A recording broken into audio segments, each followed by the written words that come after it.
materi Manhajul Mufassirin atau juga Ulumul Quran di sana bahwa hal yang paling utama, yang pertama kali merupakan adab seorang mufassir adalah husnul niyah. Husnul niyah wasihatul maksud. Ini penting karena apa? Karena jika seorang mufassir niatnya itu sudah tidak murni untuk benar-benar menafsirkan ayat-ayat Allah, untuk menafsirkan, menjelaskan kitabullah, maka ini ada kemungkinan karena beberapa kebutuhannya tadi terblokir pada penjelasan saya yang sebelumnya tadi. Maka pertama kali yang harus diperhatikan agar bisa kita itu menafsirkan Al-Quran secara harmonis, itu adalah husnul niyah.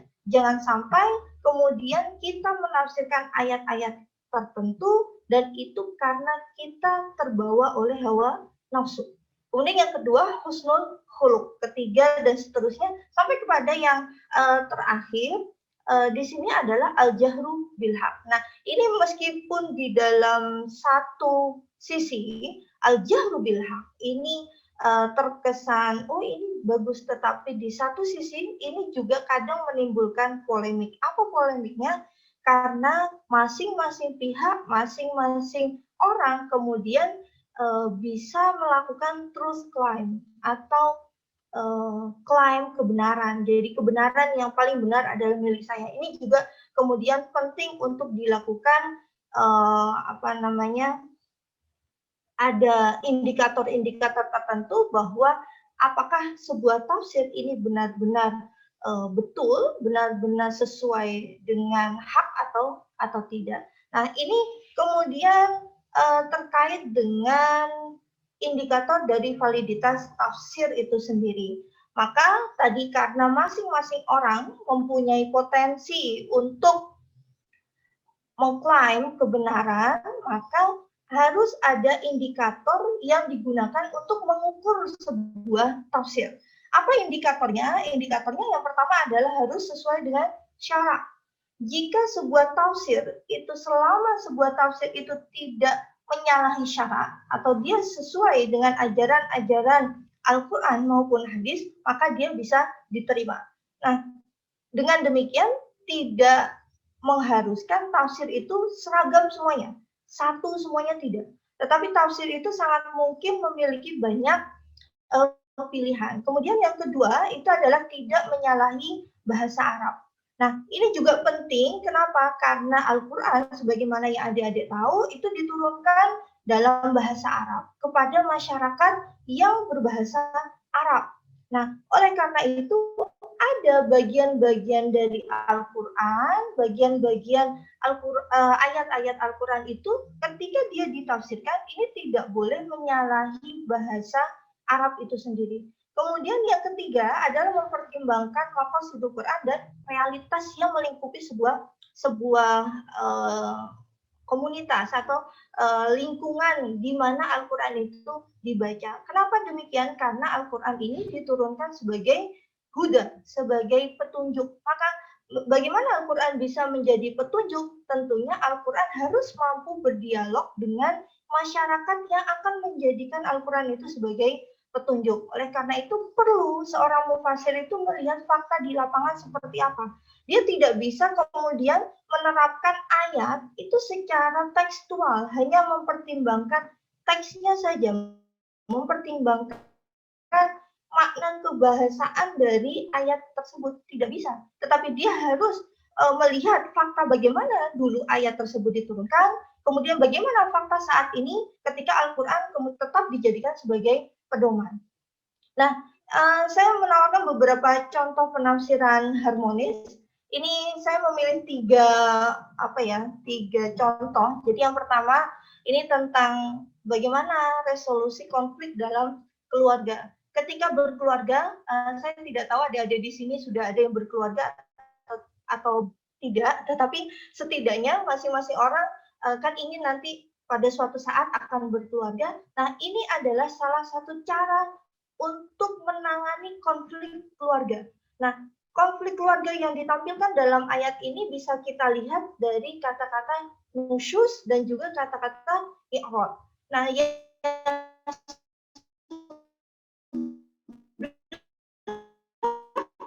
kanan ini adalah ayat yang terkait dengan nusyus. Yang melakukan nusyus itu yang pihak perempuan, atau Quran memposisikan antara laki-laki dan perempuan itu memiliki peran yang setara dalam menjaga keutuhan keluarga. Jadi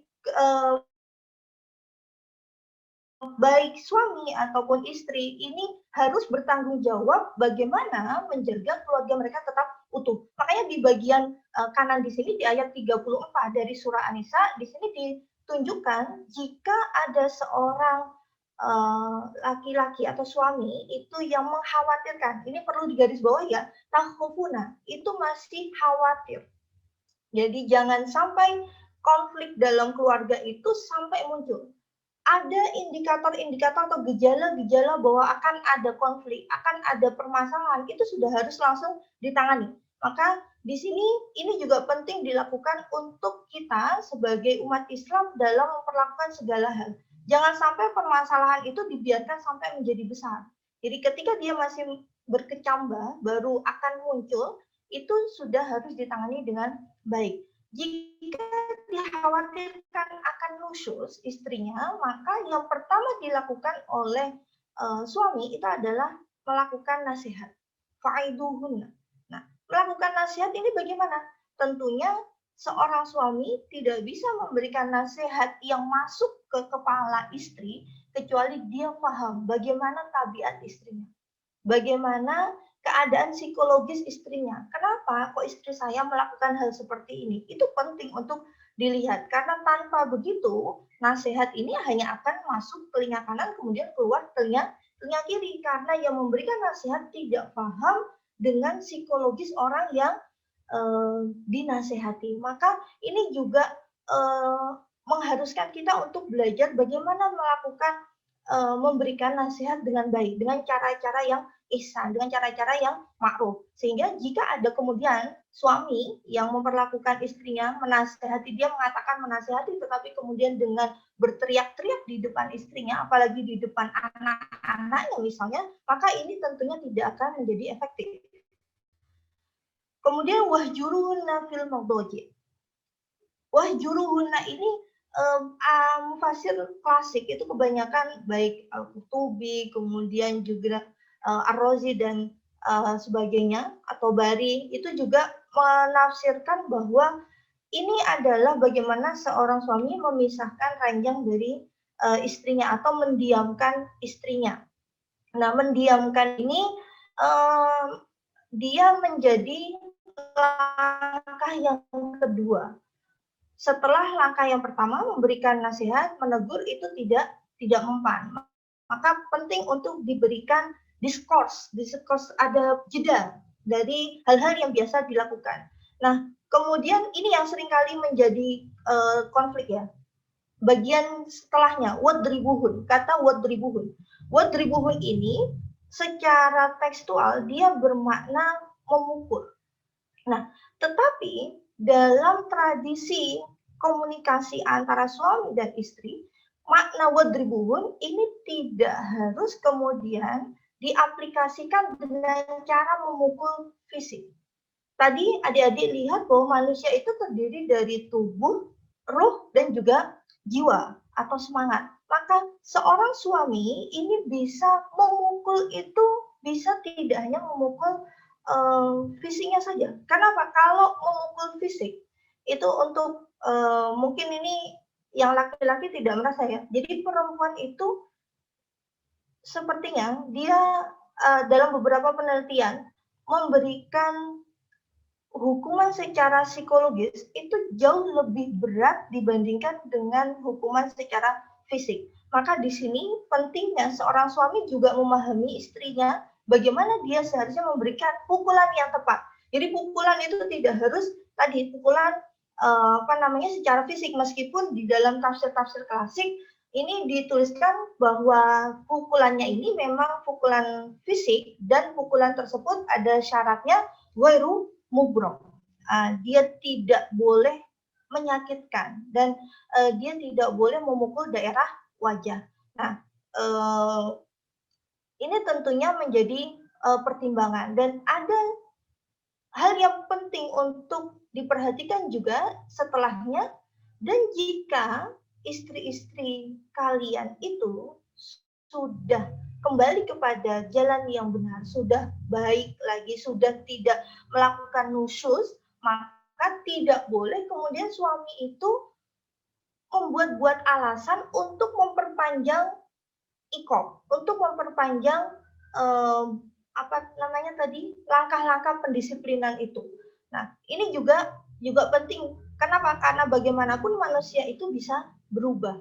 Nah, jika seorang suami itu misalnya frustasi, dia kemudian sudah di dalam pikirannya ada pikiran bahwa oh istri saya ini tidak akan bisa baik meskipun saya menggunakan cara-cara yang baik dengan memberi nasihat, kemudian melakukan pendekatan dan lain sebagainya, maka ini nanti akan konfliknya menjadi lebih besar. Nah, ini nanti masalahnya bukan akan terselesaikan, tetapi akan menjadi lebih parah.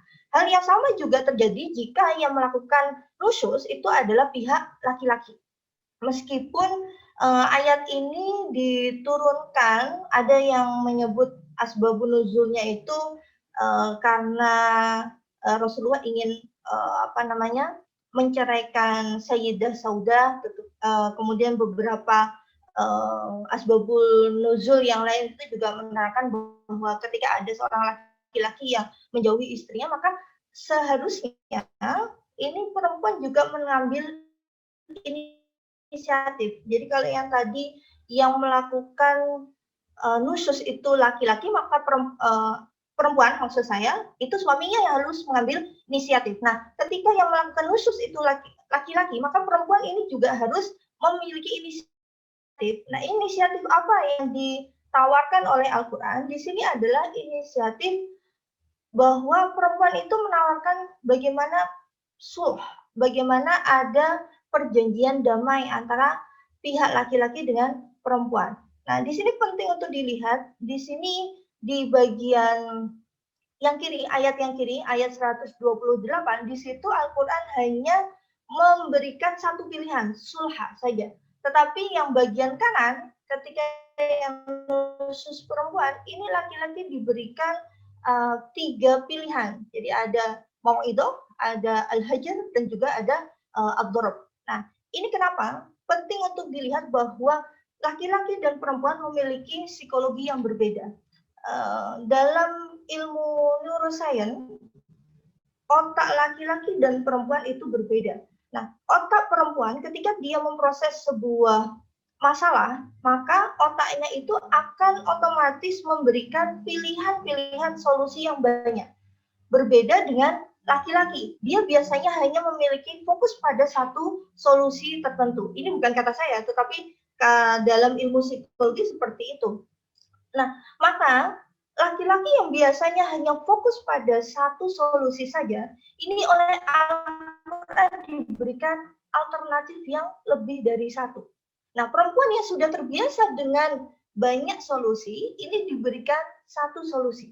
Artinya apa? Al-Quran berusaha untuk mengajarkan masing-masing dari laki-laki atau perempuan, istri ataupun suami, untuk kreatif dalam menyelesaikan masalah. Nah, kenapa? Karena jika seseorang itu kreatif dalam menyelesaikan masalah, dia tidak akan terpatok pada frustasi tadi. Karena dia akan memikirkan jalan. Nggak bisa satu, mencari jalan lain. Pintu yang satu tidak bisa, karena terkunci, cari pintu yang lain, dan seterusnya. Nah, ini penting dalam menjaga keharmonisan dalam keluarga. Maka, baik laki-laki atau perempuan, sebaiknya memiliki lebih konflik. Dan dengan demikian maka akan terjadi perdamaian di kalangan keluarga itu.